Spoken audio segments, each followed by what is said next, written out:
Alright, Shalom, I give no praise unto Yabashima Shabbat Shimako Hakorash.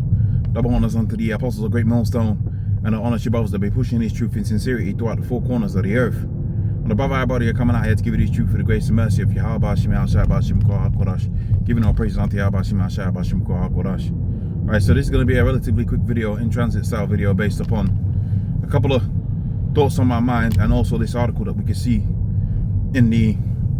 on the screen right now.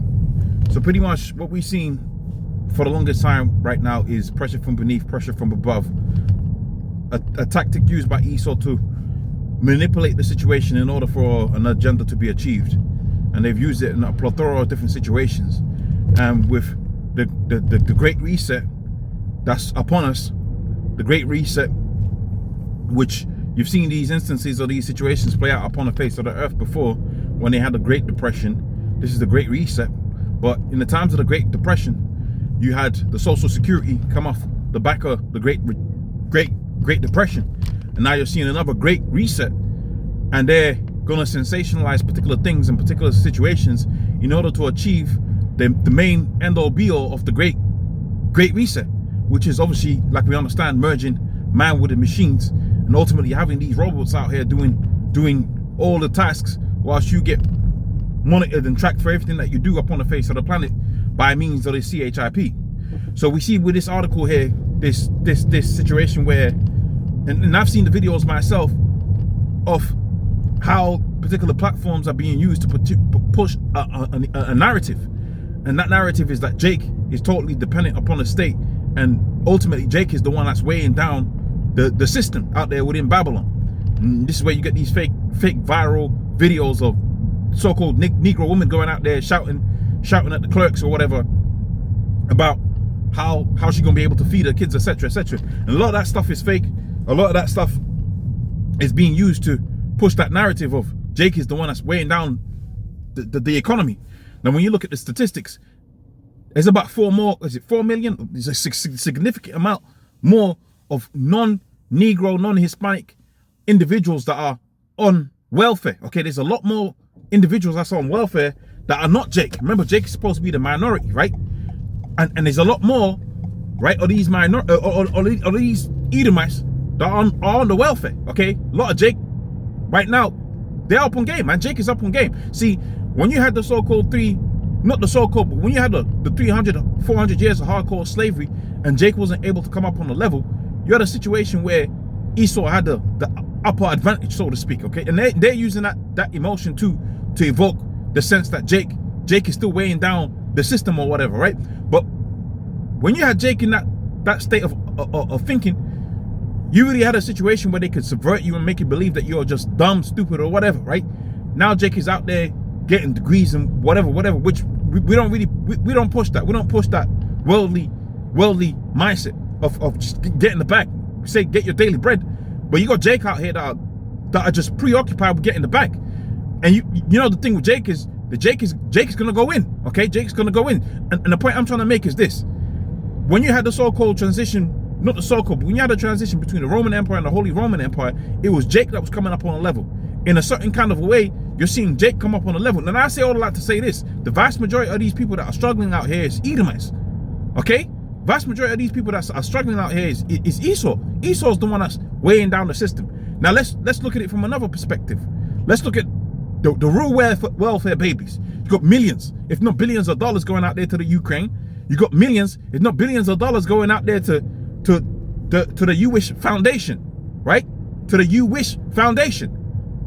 Okay? You make a wish so that you could take a man's heritage, a man's identity, and you wish you was that particular individual. Okay? They wish that they're us, and now they've taken on our identity, but they're still, what you know, as a welfare state, and there's billions, if there's millions, if not billions of dollars going into that particular place. Do you see somebody going up on a TV screen saying, look, we got to stop that so we can keep the money internal? No, they're making you Negroes, Hispanics, Native Americans the face of what? The face of the people that are weighing down the economy, and they're going to use all kind of manner of sensationalized situations, right, to have it to where the finger is being pointed at you. But again, like I said, we started the video off with the point that I was making, which is the Hegelian dialectics, right? So they're going to use the AI videos, they're going to use all of these situations that might be a one-off or whatever the situation may be, and make and paint you Negroes, Hispanics, Native Americans as the bad guy, the person that's holding the whole situation back. But what's that all in aid of? What are they going for? What are they trying to insinuate? Right? You got these so-called Negro women with their foul mouths going up on the Instagram or whatever the situation may be, saying, look, man, you ain't gonna be able to stop us. We're gonna go into the Walmarts or whatever, and we're gonna take what we want to take because we ain't gonna have the welfare card or whatever, right? But ultimately, what do you think that is? That's pressure from above, pressure from beneath.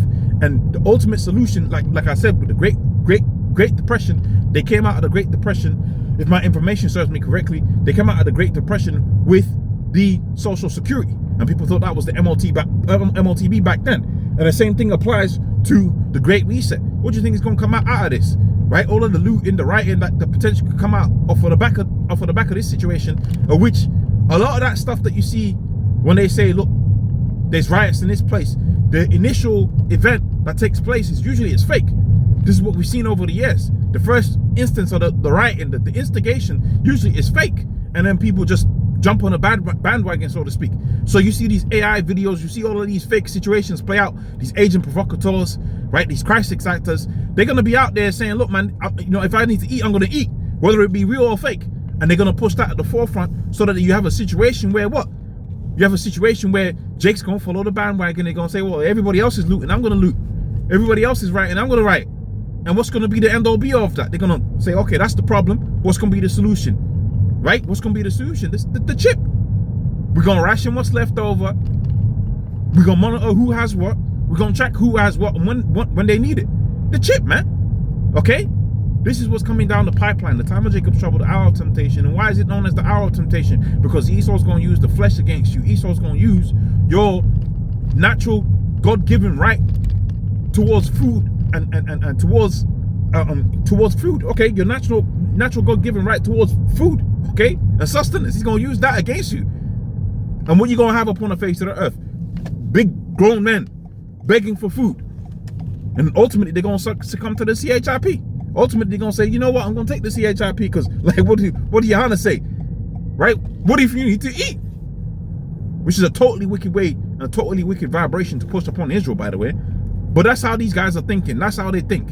They're very fleshly, right? They're out here within the world and they only think about their bellies, right? And they're going to fill their bellies, and that's all good, right? But when the Most High comes and says who's taking the chip, who hasn't taken the chip, and you're out there and you took the chip for a lamb sandwich, yeah, we know what's what, man. Anyways, like I said, it's just a few thoughts that I have on this particular topic.